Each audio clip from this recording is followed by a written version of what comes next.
প্রিয় নাচলবাসী, আপনারা জানেন আজকে একটি গাছ কাটাকে কেন্দ্র করে পল্লী বিদ্যুতের লোকজন সর্বপ্রথম আমাদের কসবা ইউনিয়নের চেয়ারম্যান গোলাম জাকারিয়ার সাথে একটি খারাপ আচরণ করে।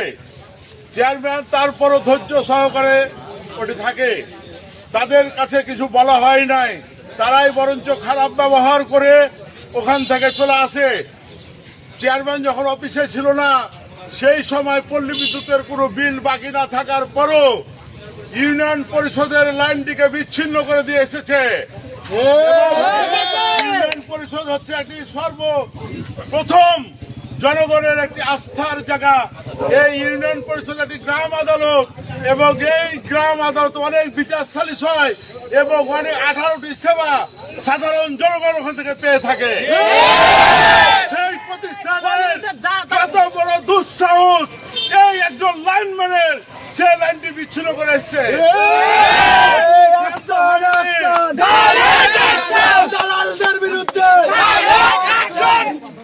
এটা তো তারা ক্ষান্ত হয়নি, চেয়ারম্যানের বাসার বাড়ির লাইনটিও বিচ্ছিন্ন করেছে বন্ধুরা আমার। তার সাথে সাথে তার ভাইয়ের বাড়ির লাইনটি বিচ্ছিন্ন করেছে। আপনাদের কাছে আমার প্রশ্ন, যে বিল বাকি থাকা না থাকার পরও কি করে লাইন বিচ্ছিন্ন করতে পারে? এই ঘটনাকে কেন্দ্র করে আমাদের সাবেক ভাইস চেয়ারম্যান, বর্তমান বিএনপির সাধারণ সম্পাদক আবু তাহের খোকন ভাইকে আপোষের কথা বলে ডাকে। মাত্র ওরা দুটো মোটরসাইকেলে 4টে লোক গেছে, জাকারিয়া চেয়ারম্যান সহ, শাহজাহান মেম্বার সহ, খোকন ভাই সহ 4 জন গেছে। এই 4 জনকে এই লাইনম্যান 14-15 জন লাইনম্যান মিলে ডিজিএম এর সামনে অনেক অপমান অপদস্থ কথাবার্তা বলেছে। লাইনম্যানের চামড়া তুলে নেব আমরা, লাইনম্যানের চামড়া তুলে নেব আমরা। তার সাথে সাথে তাদের গায়েও হাত পর্যন্ত দিয়েছে, ধাক্কা ধাক্কি দিয়েছে। সংগ্রামী ভাইয়ের আমার, আমরা আজকে ঘোষণা দিচ্ছি, কালকে পর্যন্ত আমাদের নাচল থানা ভারপ্রাপ্ত কর্মকর্তা সময় নিয়েছে এবং আমাদের সাধারণ সম্পাদক খোকন ভাই উনি কিন্তু টাইম দিয়েছেন 24 ঘন্টা। এর মধ্যে ওই লাইনম্যানকে গ্রেপ্তার করে যদি কারাগারে না পাঠানো হয় তাহলে আমরা বৃহত্তর আন্দোলন ঘোষণা করব। পল্লী বিদ্যুতের কোন লাইনম্যানকে আমরা যেখানে পাবো লাইনম্যানের চামড়া তুলে নেব আমরা, পল্লী বিদ্যুতের চালালেনা, পল্লী বিদ্যুতের চালালেনা। কালকে আপনারা মনে রাখবেন, আমার অনুমতি ছাড়াই 1 নম্বর কসবা ইউনিয়ন পরিষদে ওনারা 8:30 কিংবা 9টা নাগাদ যান। আমার সিদ্ধান্ত অনুমতি ছাড়াই অন্যায়ভাবে গাছ কেটে ফেলেন। সেখানে লাইনম্যানকে বাধা দিলে ওনারা অকথ্য ভাষায় গালিগালাজ করলেও আমি উপস্থিত জনতাকে শান্ত রেখে ওনারাকে চলে যাওয়ার নির্দেশ দিই। ওনারা চলে আসার পরে আমাকে ওসি সাহেব প্রথম ফোন দেন। ওসি সাহেবকে বলা হলো, ওসি সাহেবকে ওরা বলে মিথ্যা, আমরা মারচুর করেছে। আমি ওসি সাহেবকে বললাম, ওসি সাহেব এটি মিথ্যা কথা কাটাকাটি আছে, কোনো মারটার হয় নাই। তারপরে ভারপ্রাপ্ত কর্মকর্তা নাচল ইউনো মহোদয় এসলেন, স্যার আমাকে ফোন দেন, চেয়ারম্যান সাহেব আপনার ইউনিয়ন পরিষদে কি হয়েছে?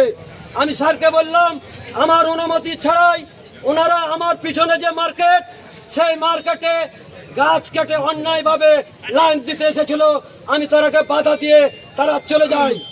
কোনো মারপিট, কোনো গন্ডগোল হয় নাই। তিনি তারপরে ডিজিএম স্যারের সাথে আমার কথা হয়, মহোদয়ের সাথে, উনিও শুনেন আমার মুখ থেকে। শোনার পর আমাকে আশ্বস্ত করেন ওসি সাহেব এসেছিলেন স্যার এবং ডিজিএম যে ঠিক আছে আপনি আসেন, আসা আমরা এটা শান্ত এবং সমস্যার সমাধান করে দেব। কিন্তু দুঃখের বিষয় হলো সত্য, আমি সরল মন মানসিকতা নিয়ে আমি আবু তাহের খোকন ভাই, শাহজাহান মেম্বার, সাংবাদিক শিপন এবং হোসেন আলী সহ আমরা ডিজিএম এর অফিস যাই। যাওয়ার পর আলোচনা সাপেক্ষে সিদ্ধান্ত হলো এটি আপোষ করার। কিন্তু তারপরে কি দেখলাম, ওনাদের যতটি লাইনম্যান ছিল ঘর লাগিয়ে আমাদের প্রতি অন্যায় অত্যাচার, ধাক্কা, মোবাইল কাড়া সহ অনেক কিছুই করেছে।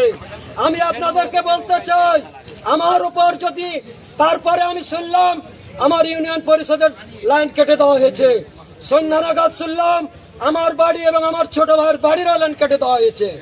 এটি প্রতিবাদ করলে আমরাকে অফিসে ডেকে অন্যায়ভাবে নির্যাতন এবং মারধরও করেছেন।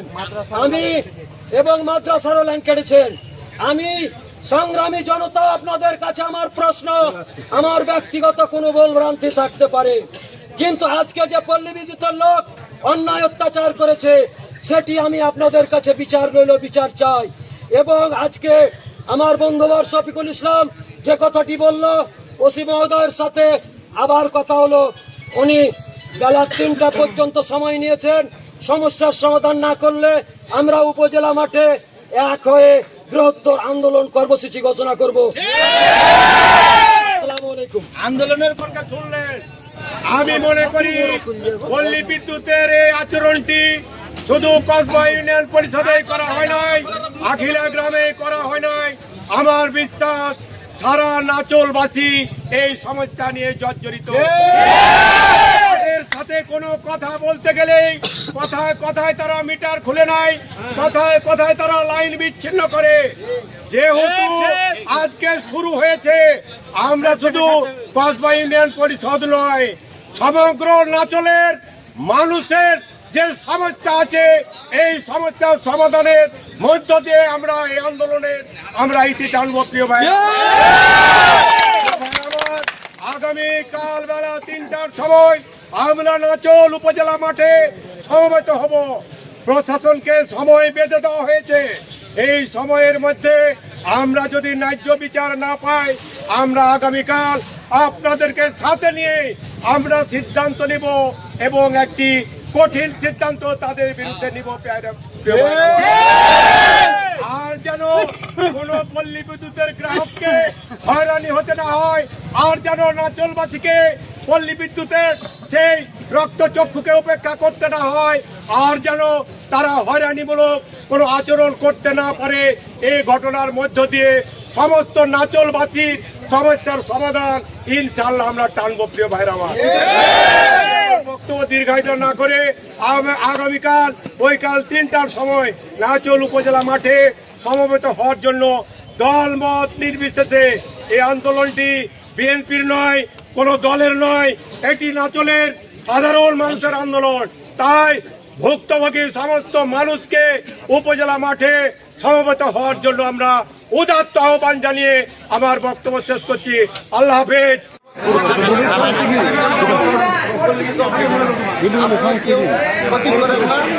করলে আপনাদেরই ক্ষতি। আমরা আজ আসি কাল নাই, কিন্তু আপনারা এখানে বসবাস করবেন। তবে এটা যে অন্যায় করছে তার বিচার হওয়া দরকার। অন্যায় করার জন্য মায়ের দিতে হবে।